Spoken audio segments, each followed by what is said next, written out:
Good evening, everyone. We're going a little later this week on the hockeydebates.com podcast. Of course, when I'm joined by Sascha Paruk from sportsbettingdime.com and Hall of Fame writer Kevin Allen. Our topic is always this week at NHL betting, and that's what we're going to talk about. If you like to bet on your games or you like to find out how to bet on your games, we're the people to talk to. And this week, we're going to start out by talking about the number one topic, it seems, in the NHL this week, which is coaching changes, and specifically the most recent change. Gerard Gallant is out in Las Vegas less than 2 years after he took them to the Stanley Cup final as a first-year team. Kevin, you surprised by this move? Very much so. I think if Gerard Gallant can be taken out, I think anything is possible.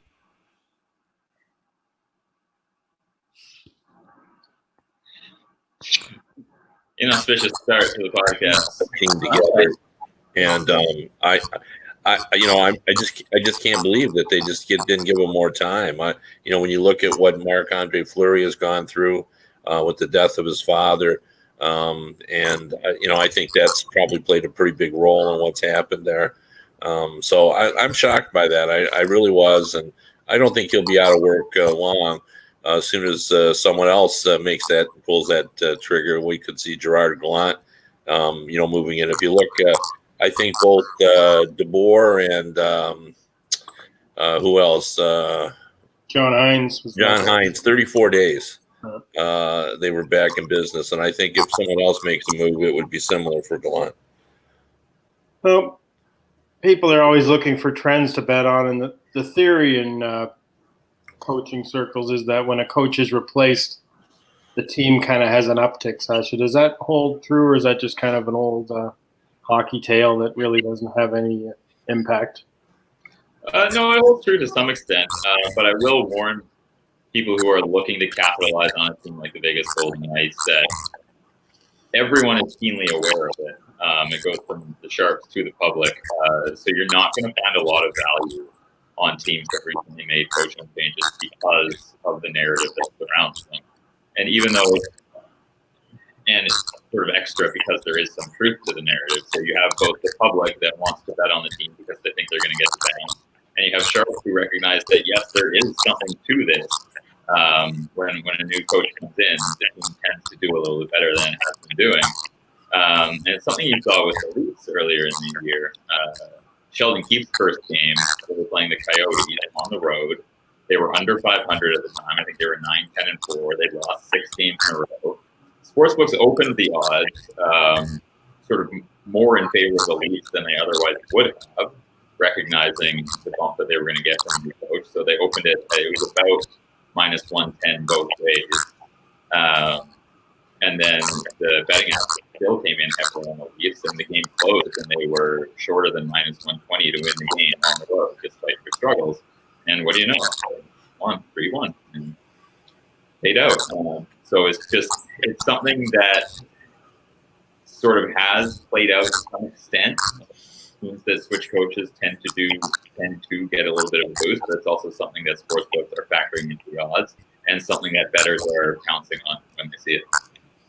One thing that's kind of been a trend in the last several years, not even the last decade, it used to be for the longest time, there were just 2 teams that had ever won the Stanley Cup after replacing their coach during a season, the 32 Maple Leafs and the 71 Canadiens. And now we've seen it 3 times in recent history, with Mike Sullivan coming in Pittsburgh. Prior to him, Dan Bylsma also came in Pittsburgh in midseason and won a cup. And now last season, Craig Berube comes into St. Louis and wins a cup, Kevin. Should we read anything into that? Well, I read that the Penguins should fire Sullivan and bring in somebody else, and they'll have a better odds. I joke about that. I don't really see that as having any influence in all of those circumstances. I think the Penguins were a good team when that occurred. And I think Berube probably is the closest thing you can see to where I think the coach had an incredible impact on what they did last season. But, you're not going to see that happen again, or not anytime soon. Like what happened with the Blues last year is really an aberration. I think the fact that the majority of playoff spots are settled at Thanksgiving will hold more than the fact that you can, just because the Blues were last in January means that you can accomplish that. It's not going to happen very often. I think it was a special set of circumstances. I do believe that changing a coach really has an impact, because it, in no other sport, maybe basketball, but there's so few players there. I think it's even less than it is in the NHL for determining an athlete's playing time. Because the roster is so large, and it's a big difference for a hockey player playing 11 minutes or 17 minutes. And so when a new coach comes in, it's a clean slate. Everybody's got an opportunity to prove themselves. Everybody's on their best behavior. Everyone's going. And a new coach can also impact the team's defense as well. That's where you can have the most impact. And everyone wants to play better defense when a new coach is in, because they want more playing time. Now, the Pacific is certainly the most, I would say, the most wide open division in the NHL. You've got, I looked at it the other day, you had 3 points separated first from fifth. You could make a case for a lot of the teams winning that division. Sascha, we've got Vegas now, even after the coaching change, at plus 325 to win the division, second betting choice behind the Flames. Is Vegas a good bet still to win this division? At plus 325, I certainly be willing to get them up. That's the best odds you've been able to get on Vegas all year. At the start of the season, they were close to even money to win this division.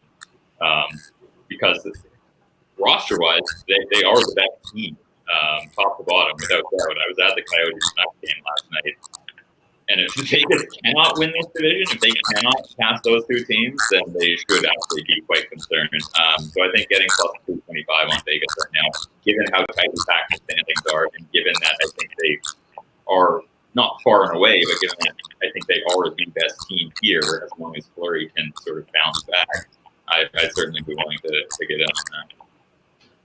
You look at the Pacific as kind of the most wide open, or maybe not. Maybe the better term is the most uncertain division. I mean, there's, if Vegas isn't going to be the team, then it seems like you've got a lot of teams that really haven't had a recent track record of success in the hunt. So it's really kind of hard to peg down who to put your money on. Well, and it's hard to know, what is the Flames team, the real Flames team, what we're seeing now, or what they were at the start of the season. And, there's no history with the Arizona Coyotes for, sustaining the level of play they have now. So there's so many question marks. And, I think the Connor McDavid Draisaitl factor on Edmonton makes them a difficult read as well. I know Sascha accurately predicted that they were going to fall, and they did. But, we don't know what Ken Holland will do at the trade deadline. There's so many factors in that Pacific that I think that's the number one reason. We don't have any historical precedent there, and with the teams with regard to what they'll do. I mean, I really like what the Coyotes are doing, and I believe that they can do it. But who knows? Whether they really can. Yeah, I really wouldn't be surprised if at the end of the season any of those five teams finished anywhere from first to fifth. You talk about how tightly packed it is in terms of points. It's basically as tightly packed in terms of goal differential, too. The best goal differential in the division is Arizona at plus 12. And the worst among those five teams is division-leading Calgary at minus 9. But that's really not a huge difference in terms of, you're talking about 50 games played. So it really just underscores how even this division is this year. I don't know if this means anything or not, or if it's just an interesting bit of trivia, but I looked up Peter DeBoer's statistics. This is his fourth NHL stop, and I looked at how he did in his first season with his other three teams. In Florida, they had their most wins in a decade when he moved in there the first season. In New Jersey, he took them to the Stanley Cup final his first season. And in San Jose, he took them to the Stanley Cup final in his first season. So if you believe in Peter DeBoer trends, then maybe you should be betting on Las Vegas. He's a good coach. I mean, I don't know what happened in San Jose. We all know that sometimes the voice gets old and stale and whatever. But, DeBoer is known around the league and respected as a guy that gets a lot out of his players, number one. Has a good system that works, particularly defensively, and works well with his players. That seems to get along with them. So There's no reason. In fact, to be honest with you, as shocked as we all were about what happened there, I think one of the reasons why they were aggressively moved is I think they saw the chance to get DeBoer, who they knew a lot about. They had certainly seen him. So I think all those factors played a role. He's a quality coach. Like, if anyone's going to bring that team back to where they were 2 seasons ago, it could be him.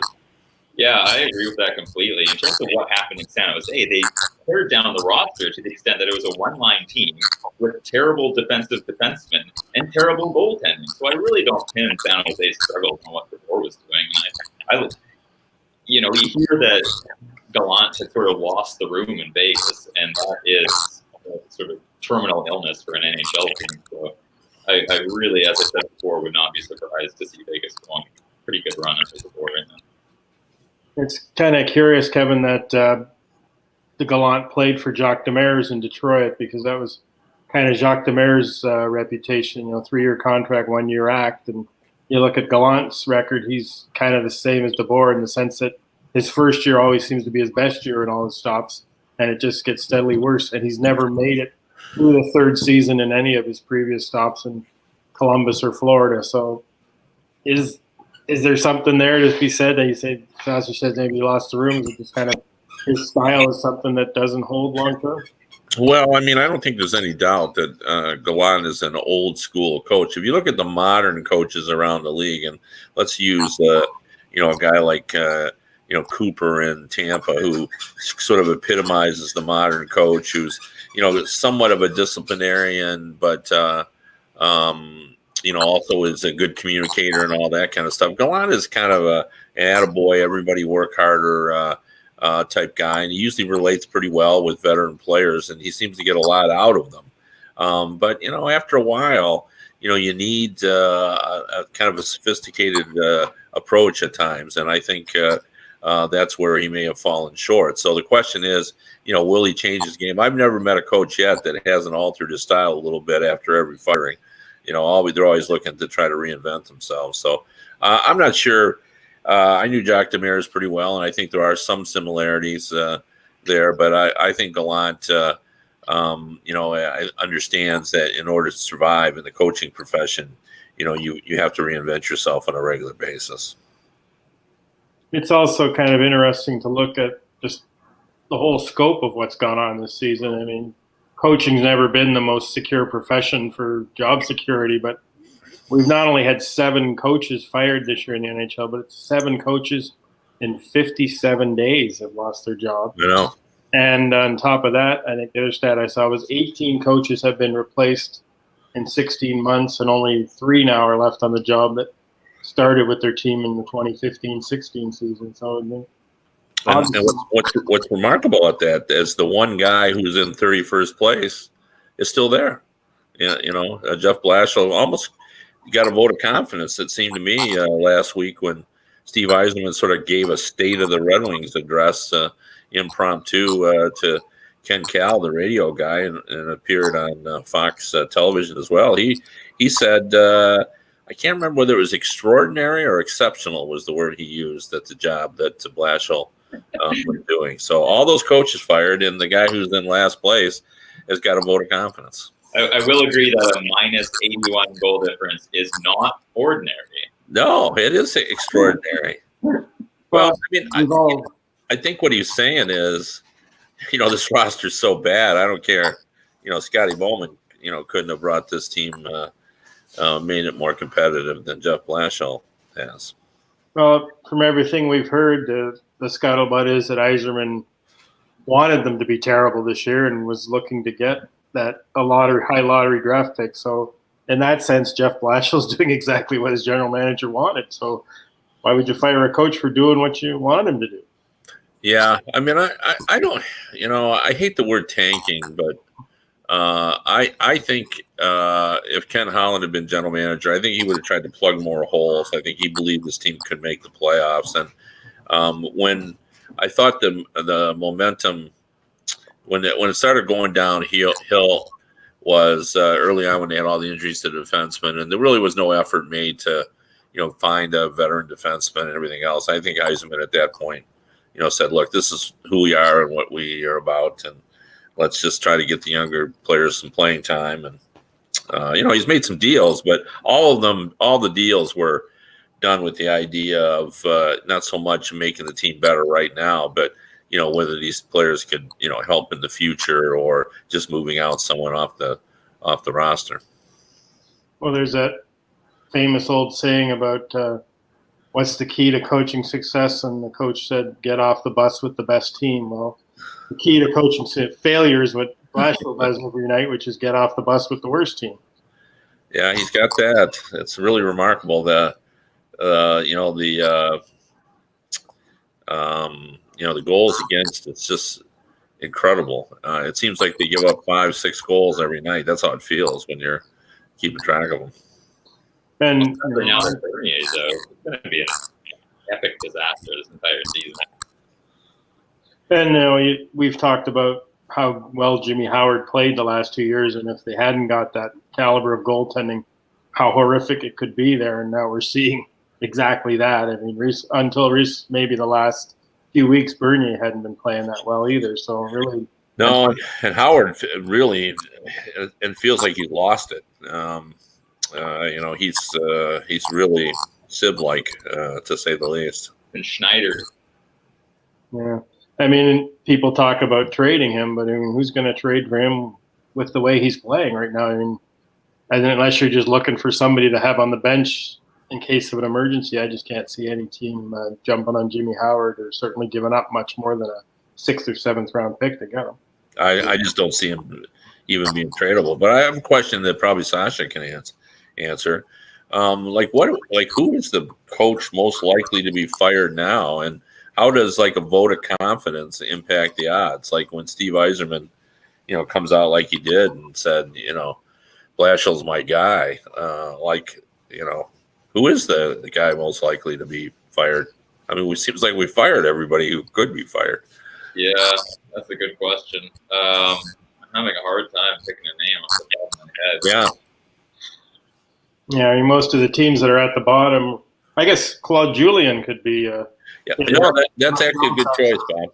Yeah. Montreal's really gone south since Christmas, and it sounds like they're ready to have a fire sale and just kind of rebuild again. So, and it's from a logical perspective, it's hard for me to pin it on Claude Julien when you look at, Philip Deneau as your first line center. What's the guy supposed to do, really? But at the same point in time, when has that ever really mattered in head coach firings in the NHL? That's exactly what Dylan Larkin said when he was talking about Gallant getting fired. He said the players in the room always know it was their fault. It wasn't the coach's fault, but the coach is the one who pays the price. And, does Julien get credit for getting the Habs to overachieve in the first half, or now he takes the blame because they're playing like most people expected they would play?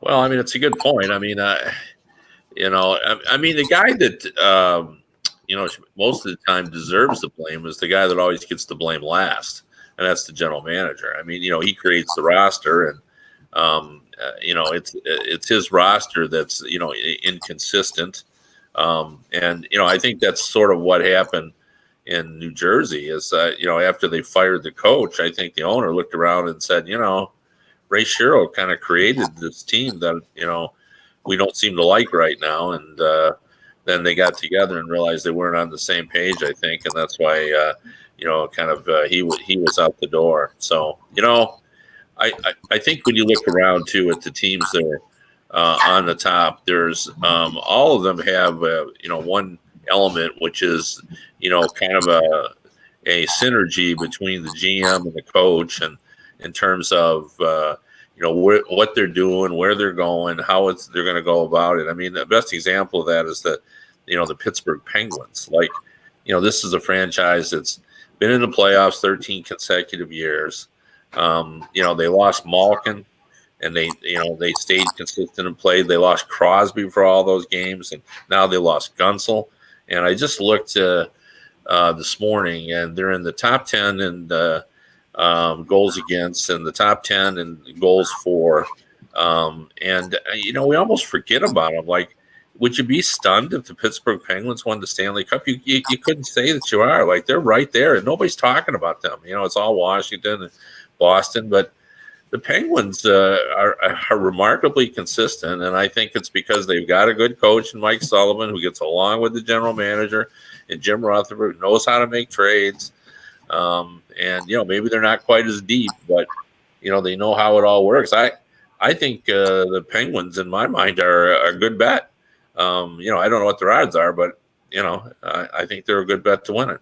I wrote an article on my 5 favorite futures bets for 2020, and the Penguins to win the Eastern Conference is at the top of my list. I don't understand why they are lagging behind the Capitals, the Bruins, and the Lightning, all three in the NHL countries, both to win the East and to win the Stanley Cup.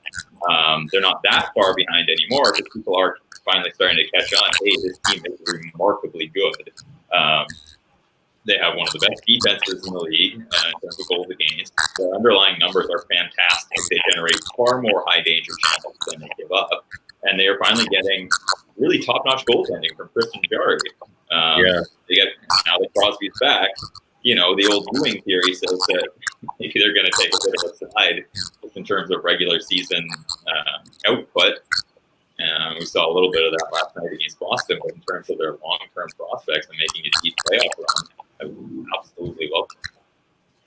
Well, the real litmus test for them could be tonight because they're in Detroit. And the last 2 years, the Penguins have been horrendous in Detroit. They were the first visiting team to lose 2 games at Little Caesars Arena, which these days is really difficult for a visiting team to do. So if they don't come out tonight and thrash the Red Wings, I'm saying don't bet them to win this game. If they come out and whip the Red Wings tonight, I remember the year they won their first of the 2 back-to-backs, they came into Detroit on New Year's Eve when they were really reeling and just put a thumping on the Red Wings. And that was kind of one of the more benchmarks of their turnaround that year. I remember talking to Jimmy Rutherford after that game, and he was so happy. And then they ended up winning the Stanley Cup a few months later. So this is it tonight. If the Penguins don't go out and whip the Red Wings, then forget about them. I personally put a bet on that game last night when the Penguins opened with the money line at minus 190, and then I woke up this morning and it was minus 220. So the market is with me. Well, speaking of a team from the same division as the Penguins, as a matter of fact, that is hotter than Blacktop in July, and yet no one seems to be paying any attention to them, the Columbus Blue Jackets. I mean, they were expected to just be down there with the Red Wings and the Devils and the other dregs of the league this year after losing Bobrovsky and Panarin and Duchesne last year, and they started out that way. But in their last 17, 18 games, they've been one of the best, if not the best team in the NHL. And Kevin, I know you know John Tortorella very well. Are you at all surprised that he's getting the most out of his team? Not at all. In fact, if you remember, Bob, the few times that I went and joined you at when you were writing about horse racing in Windsor, I always joked that I don't know anything about horses, but I always bet the drivers and harness and the jockeys and thoroughbred, and I think that's what I'm doing here with Columbus. I'm betting the jockey. I think Tortorella's done a remarkable job with this team, and this is another team that they lost all those free agents they didn't get back, and yet they're ahead of all those teams that took those free agents in the standings. And they've had just key injuries, and including losing Korpisalo. They replaced them with a guy who came over from Europe. He was great over there, but he got a rough start in the NHL. And now they're still winning, and he's on top. Elvis Merzlikins, and he's playing top-notch hockey as well. I think this is just an incredibly good fit between a team that appreciates the way that Tortorella coaches and can stand his tough love approach, and Tortorella, I think, realizing that he has more fun with this group than he ever has before, and that marriage just really works. Like, this team, when you watch it, is difficult to play against. You're pesky. They're always coming at you. They don't quit. They can get enough goals, and they can play defensive enough. And now they're getting incredible goaltending. So I like this team. I mean, they're not a great team, but they could get hot in the playoffs. This is another team that I think, depending on what the odds are, that I would consider taking at least to win some rounds. Like, why couldn't they be like last year's Hurricanes? They're certainly capable. They're kind of built for the playoffs.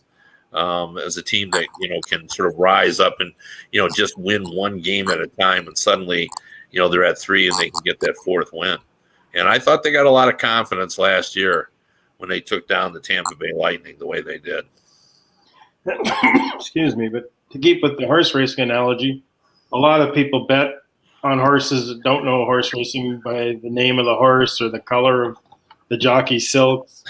A hunch bet to me would have been the other night when Blue Jackets were in Las Vegas and Elvis was in goal. How could you not bet on Elvis in Las Vegas? But I look at the Blue Jackets and I see the Tennessee Titans, a team that didn't start the season very well, got it going in the second half, and everyone in the NFL was saying, you don't want to mess with this team in the playoffs, and that's kind of what we've seen so far. They've taken out 2 teams already, and now they got Kansas City with a trip for the Super Bowl on the line. Could the Blue Jackets be the NHL's version of the Tennessee Titans, Sascha? Do I think that they can crack the playoff field and make a little bit of noise? I'll give them that. Kevin compared them to last year's Hurricanes. I more see them as last year's Islanders. They're playing this low event style of hockey that tends to keep things close and getting exceptionally good goaltending from someone who has very little track record of providing that over the long term. But they're currently in a wild card spot, being chased down by the Flyers and the Panthers, who are 2 teams that are getting just, let's say, abysmal goaltending in comparison. And based on what teams like the Islanders have been able to do the last sort of 2+ years, riding that style of play, parlaying that into a playoff spot, and then everyone knows once you get in the tournament, so to speak, you're pretty much live because the NHL playoffs are such a different beast.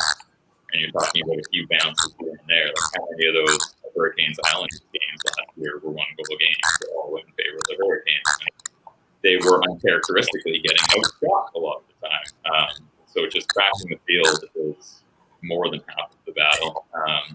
Now, I personally would not be placing a bet on the Blue Jackets even at long odds because they are, unlike the Penguins, not a team that is sort of generating more chances than they're giving up. And I'm not going to put my money behind Elvis Merzlikins to continue this throughout the regular season or throughout the playoffs.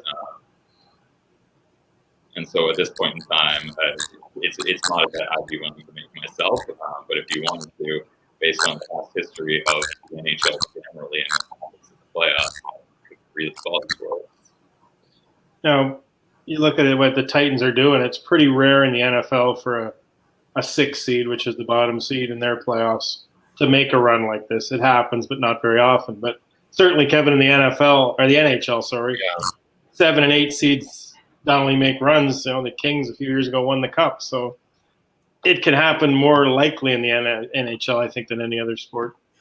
Well, for sure. I mean, it's in the post-salary cap here, the difference between the 1 seed and the 8 seed just isn't really all that significant. And, every year we see that. We saw it last year when, look how invincible the Lightning looked in the regular season, and they get in the postseason. And plus, it's just different hockey. Like everybody just says, well, the officials call it different and all that, but it goes beyond that. Like there's a big difference between playing, a different team every night and one game after another until you play 82, then suddenly knowing you're going to play one team 7 times and you got to get 4 wins to win it all. So the playoffs in my mind are so different from, like in the NFL, the mission doesn't change. You got to win 1 game. Well, the mission changes completely in the NHL playoffs. In my mind, it's just a different, type, setup. So I think that's why it doesn't really matter that, all you want is an invitation to the dance is really all you need. And then if you get in, you got a shot. It's not like the NBA either, where, the lower seeds are not going to remove the top seed. Just not going to happen. No, there's so little difference. We're talking about how tight the Pacific Division is.